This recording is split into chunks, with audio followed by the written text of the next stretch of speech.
Anak, mahal na mahal kita.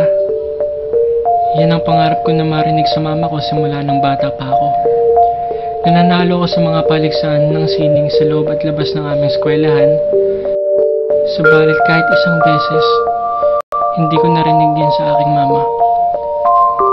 Pero nagbago ang pangarap ko simula nung